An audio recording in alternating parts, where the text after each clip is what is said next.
The question comes from Ziz, who says, I used to take my job seriously and be concerned with someone else when someone else did something wrong, especially on a consistent basis. After my heart attack 2 years ago, I find I'm shedding that attitude and I just want to do my job and go home. Let others worry about that sort of thing.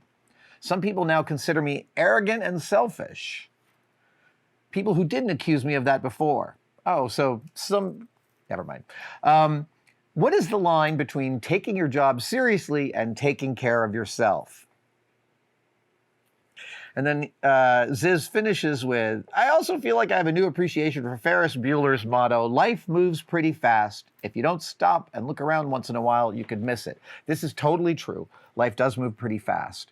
What is the difference between taking your job seriously and taking care of yourself? Okay. Then there's a second question from Joshua Schisser. Have you ever found yourself in a situation where you are acting as a de facto manager, expected to take on disciplinary action, coaching, terminating an employee coworker, despite not officially being a manager with that title and pay? If so, how did you handle it? And then Clive Brave Jones finally says, have you ever worked with someone who frequently shamelessly takes credit for your ideas? Okay, all of these are really, really common workplace situations. And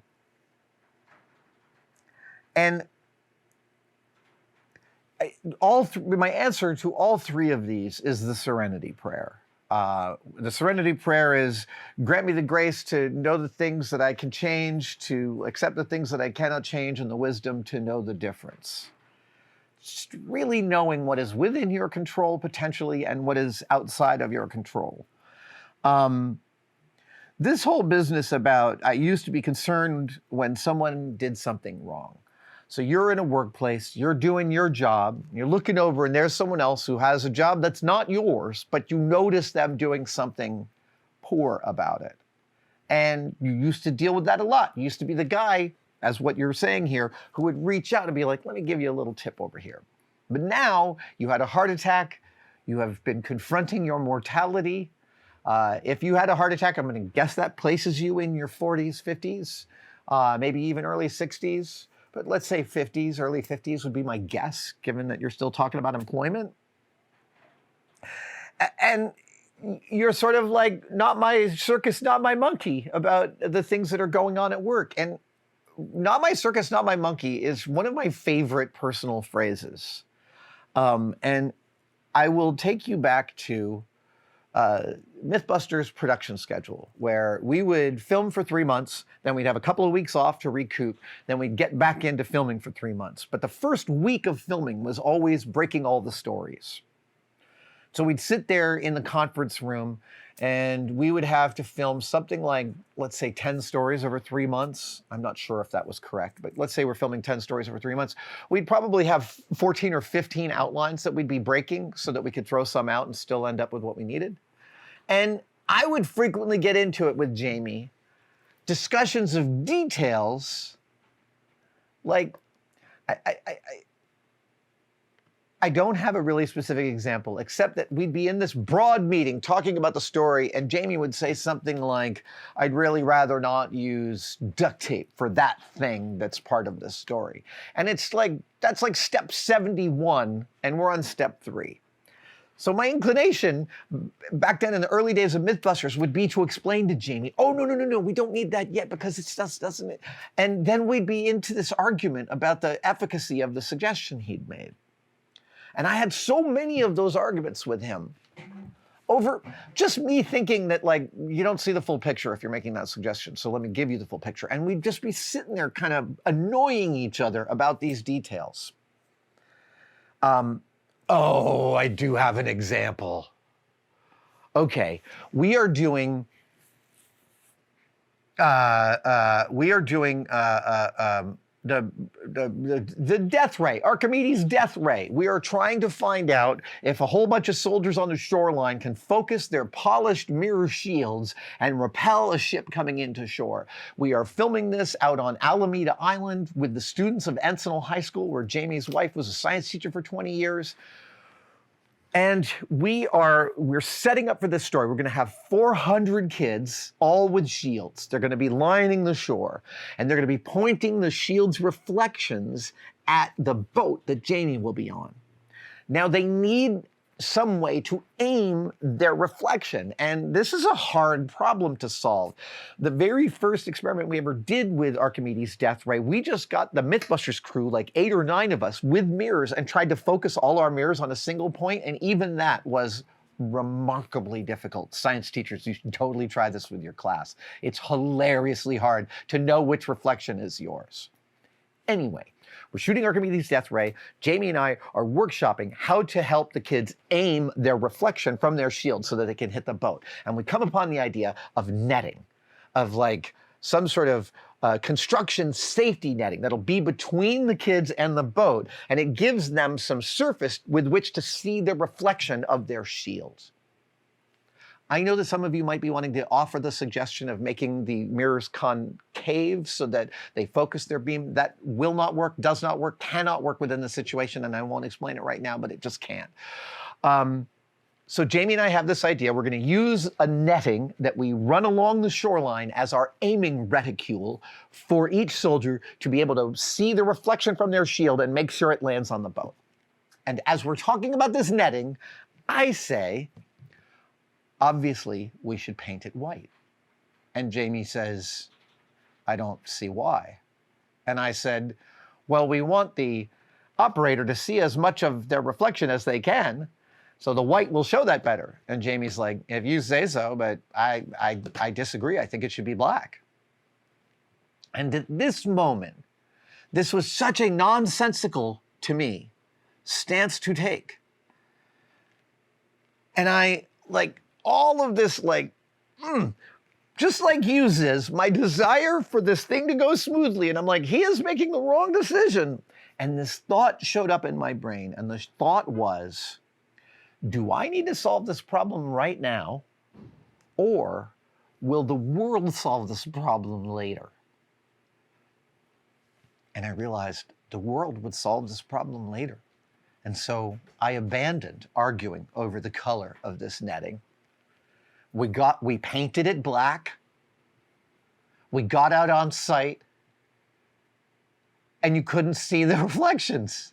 And then with a roller, one of our PAs had to paint like 400 feet of this netting on the shore. I was so satisfied with myself for having gotten this right and knowing that, like, I just set it up so that we brought the white paint and we had the time allocated to paint it because I knew this would be a problem. Jamie did not give me any satisfaction on that one. But that question, do I need to solve this problem now or will the world solve this for me later, is a great frame to hold when you have workplace difficulties. So if you have someone who takes credit and shamelessly takes credit for your ideas this happens in every workplace. You need to protect yourself. Protecting yourself means letting people know what you do. The social aspect of work is, for me, when I was working in workplaces, like if I saw processes or ideas or things I was interested in trying, I would point to them and tell my supervisor, I would like to know how to do that. Hey, maybe there'd be a job in which I could try that thing. I was always in conversation with my supervisors. And so, even if you are that vocal, people will steal credit. Oh my God. The GM of Tested, Kristen Lomazny, used to work for Discovery. And without giving any details, I will say that Kristen, in her career at Discovery, watched former assistants win Emmys for constructions that were Kristen's. Yes, that totally happens. And, you know, it's like that, people taking credit for your work. Once that happens, that's almost like the genie is so out of the bottle, you've got to take the loss and move on and figure out how to protect yourself next time. And that's a real specific one of, like, the horses have been let out of the barn and they're not getting back in. Joshua Schisser, the slight wrinkle here where you're put in a situation as the de facto manager, this would happen at Industrial Light and Magic all the time. And the way it would happen would be, like, I would be working on a large portion of a set. I really specifically remember on AI, I was working on the underwater amusement park set, which had so many different parts, and different model makers were working on different parts. Sorry about that. That is a car alarm happening. It's done. Excellent. On AI, the underwater amusement park set had many moving parts. I was working on the gondolas, and like on a film like that, my supervisor at one point came to me and was like, "Hey, so-and-so over here is totally out of work. Could you use them for a couple of days? Can you give them some work on that?" Yes, I certainly can. Now, all of a sudden, someone who's like 2 decades senior to me is asking me what's next to build, and I'm giving them stuff. So I'm almost acting like a supervisor. Later on, something fell on set, and that old timer wasted no time in making sure the blame was mine. And again, that was like, okay.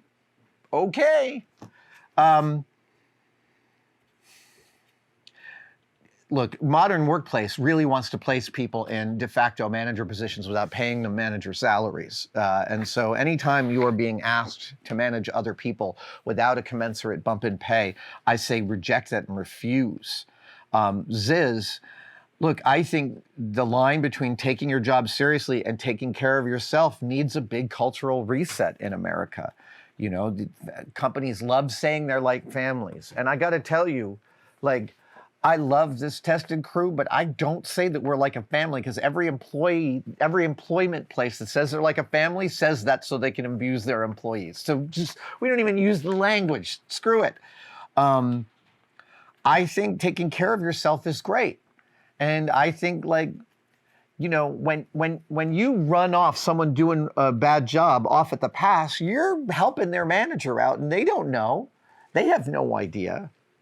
I'm a much bigger believer these days. Look, I've always been a big picture person. I was like you, Ziz. I'd watch other people making mistakes. I'd make suggestions, and I've done that since I was, you know, entering the workplace.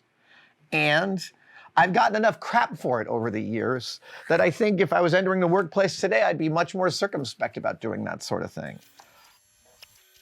Thank you for watching. I wanted to talk to you about Tested membership. The Tested members are a key community that we find really, really remarkable. That's very separate from Tested and from YouTube. The Tested members, they buy each other memberships during our live streams. So if you're wondering whether to become a member, watch one of our live streams and someone may just give you one. It is hard to overestimate how much the Tested members actually make possible on this channel. They give us a lot of wiggle room. They give us a huge amount of feedback.